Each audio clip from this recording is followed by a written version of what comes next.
নমস্কাৰ বন্ধু বান্ধৱীসকল আমাৰ ৰাখিফল চেনেলটোলৈ আপোনালোকক স্বাগতম জনাইছোঁ।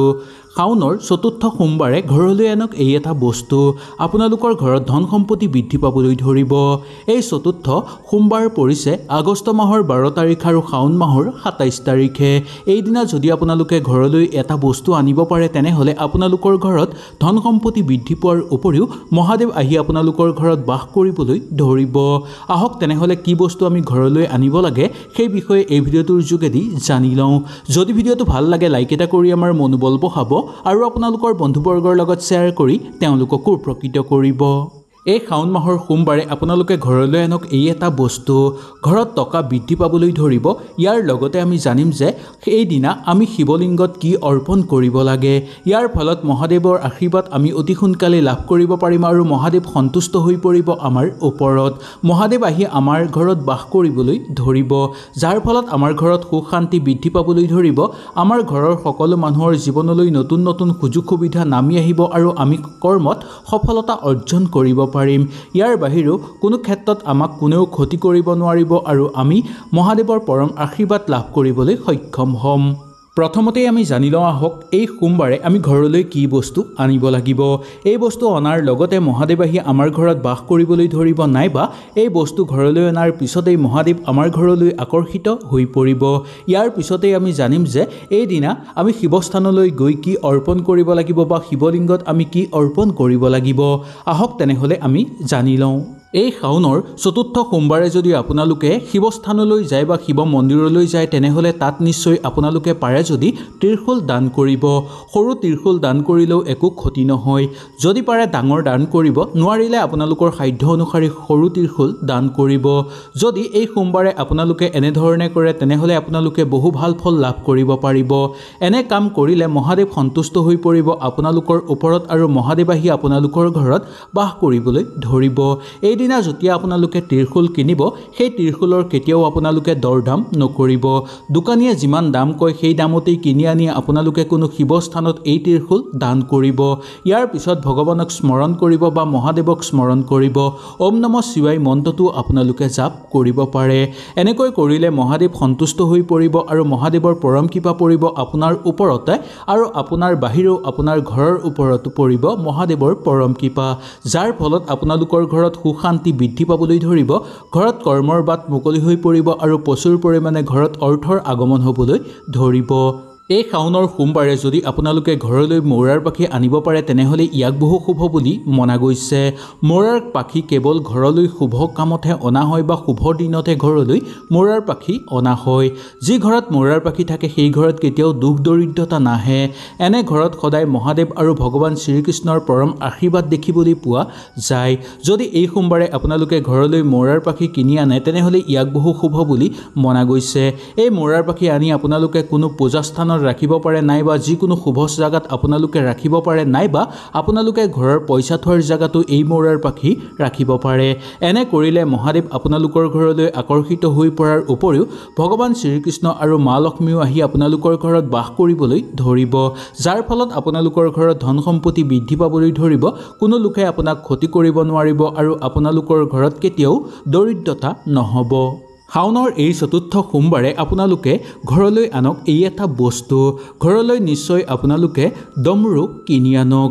এইদিনা ডমৰু কিনাটো বহু শুভ বুলি মনা গৈছে। বজাৰৰ পৰা ডমৰুটো আপোনালোকে কিনি আনি তাত গংগাজল ছটিয়াই পবিত্ৰ কৰি ল'ব আৰু মহাদেৱৰ চৰণত ৰাখি মহাদেৱক স্মৰণ কৰিব।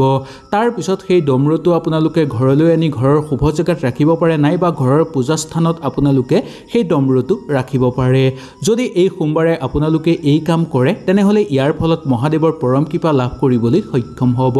মহাদেৱৰ কৃপাৰ ফলত আপোনালোকৰ পৰিয়ালত কেতিয়াও কোনো লোকে ক্ষতি কৰিব নোৱাৰিব আৰু পৰিয়াল উন্নতিৰ দিশত আগবাঢ়ি যাব। মহাদেৱ আহি আপোনালোকৰ ঘৰত বাস কৰাৰ ফলত ঘৰত ধন সম্পত্তি বৃদ্ধি পোৱাৰ উপৰিও ঘৰত সুখ শান্তি বিৰাজ হ'বলৈ ধৰিব।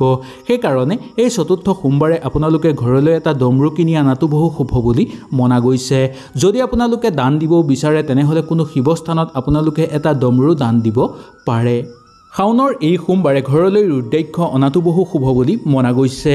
শিৱপুৰাণৰ অনুসৰি একমুখী ৰুদ্ৰাক্ষ সাক্ষাৎ মহাদেৱৰ ৰূপ বুলি মনা গৈছে।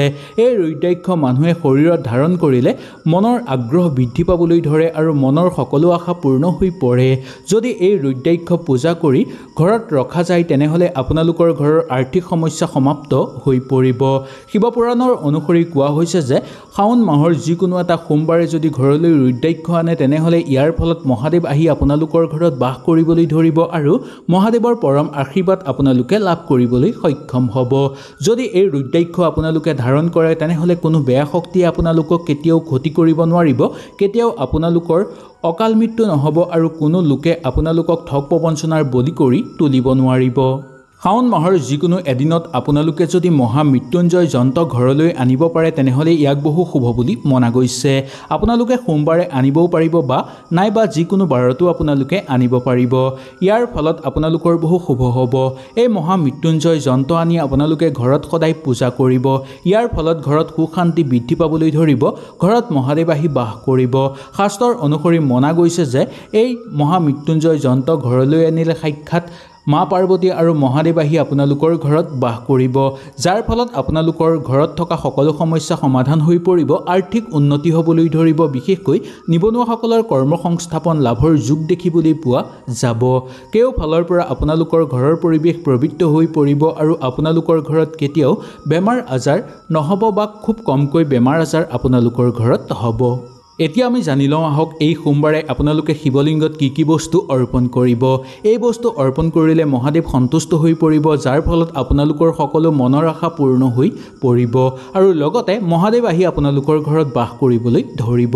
আহক তেনেহ'লে আমি বেছি দেৰি নকৰি জানি লওঁ। ভিডিঅ'টো ভাল লাগিলে লাইক এটা কৰি আমাৰ মনোবল বঢ়াব আৰু আপোনালোকৰ বন্ধুবৰ্গৰ লগত শ্বেয়াৰ কৰি তেওঁলোককো উপকৃত কৰিব। এই সোমবাৰে যেতিয়া আপোনালোকে শিৱস্থানলৈ যাব, যেতিয়া আপোনালোকে পানী অৰ্পণ কৰিব, তাত যদি আপোনালোকে ঘিউ, গাখীৰ, দৈ বা চেনি মিহলাই গোটেইকেইটা একেলগে অৰ্পণ কৰিব পাৰে তেনেহ'লে ইয়াক বহু শুভ বুলি মনা গৈছে। শিৱলিংগৰ ওপৰত আপোনালোকে কেতিয়াও প্ৰসাদ অৰ্পণ নকৰিব। যদি প্ৰসাদ অৰ্পণ কৰে সেই প্ৰসাদ আপোনালোকে কেতিয়াও খাব নোৱাৰিব। সেইকাৰণে শিৱলিংগৰ ওপৰত কেতিয়াও কোনো খোৱা বস্তু অৰ্পণ কৰা নহয়। শিৱলিংগৰ কাষতে আপোনালোকে অৰ্পণ কৰিব পাৰে বা শিৱলিংগৰ তলত আপোনালোকে অৰ্পণ কৰিব পাৰে, কিন্তু লিংগৰ ওপৰত কেতিয়াও কোনো বস্তু আপোনালোকে খোৱা বস্তু বিশেষকৈ অৰ্পণ নকৰিব। কিন্তু তাত আপোনালোকে পানী অৰ্পণ কৰিব পাৰে, গাখীৰ অৰ্পণ কৰিব পাৰে। এনে কৰিলে মহাদেৱ অতি সোনকালে সন্তুষ্ট হৈ পৰিব আপোনালোকৰ ওপৰত। বেলপাত নিদিলে কেতিয়াও মহাদেৱৰ পূজা কৰিব পৰা নাযায়। এইদিনা আপোনালোকে অকণমান চন্দন ল'ব, শুকান চন্দন ল'লেও হ'ব। সেই চন্দন ল'ব আৰু এটা বেলপাত আপোনালোকে ল'ব। সেই চন্দনকণ আপোনালোকে পানীত দি সুন্দৰভাৱে মিলাই ল'ব। তাৰপিছত এটা বেলপাত ল'ব, তাৰ ওপৰত আপোনালোকে এটা ছাইডত ওম লিখিব আৰু তাৰ উল্টা ছাইডত আপোনালোকে ৰাম লিখিব। তাৰপিছত ওম নমঃ শিৱায় মন্ত্ৰটো আপোনালোকে জাপ কৰি বেলপাতটো শিৱলিংগত অৰ্পণ কৰিব। বেলপাত অৰ্পণ কৰাৰ সময়তো আপোনালোকে এটা কথা মনত ৰাখিব লাগিব যে বেলপাতৰ নিমজ ছাইডটো আপোনালোকে শিৱলিংগত লগাই দিব। এনে কৰিলেহে এই বেলপাত দিয়াৰ ফল আপোনালোকে লাভ কৰিবলৈ সক্ষম হ'ব, যাৰ ফলত মহাদেৱৰ আশীৰ্বাদ আপোনালোকে লাভ কৰিব পাৰিব আৰু সকলো মনৰ আশা আপোনালোকৰ পূৰ্ণ হৈ পৰিব। শাওন মাহৰ যিকোনো সোমবাৰে আপোনালোকে শিৱলিংগত চাউল নিবেদন কৰিব পাৰে। মনত ৰাখিব যে সেই চাউল নিবেদন কৰাৰ সময়ত কিছুমান গুৰুত্বপূৰ্ণ কথা। সেই চাউল কেতিয়াও ভগা ছিগা হ'ব নালাগে, প্ৰত্যেকটো চাউল গোটা হ'ব লাগে। এই চাউল নিবেদন কৰিলে আপোনালোকৰ ঘৰত কেতিয়াও আহাৰৰ অভাৱ নহ'ব। যদি ভগা ছিগা চাউলো আপোনালোকে অৰ্পণ কৰে তেনেহ'লে জানিব যে আপোনালোকৰ ঘৰত আহাৰৰ অভাৱ হ'বলৈ ধৰিব আৰু আপোনালোকৰ ঘৰত অভাৱ অনাটনে প্ৰায় দেখা দিবলৈ ধৰিব। এনে চাউল দিলে কেতিয়াও মহাদেৱৰ পূজা সম্পূৰ্ণ নহ'ব। সেইকাৰণে এই কথাৰ প্ৰতি আপোনালোকে বিশেষকৈ লক্ষ্য ৰাখিব। হয়তো এই ভিডিঅ'টোৰ যোগেদি আপোনালোকে সুন্দৰভাৱে বুজি পালে। যদি কিবা অসুবিধা পালে নিশ্চয় মোক তলত কমেণ্ট কৰি জনাব। তেনেহ'লে আজিলৈ আপোনালোকৰ ওচৰৰ পৰা বিদায় লৈছোঁ। কালিলৈ পুনৰ আপোনালোকক লগ পোৱাৰ প্ৰতিশ্ৰুতিৰে আজিলৈ নমস্কাৰ।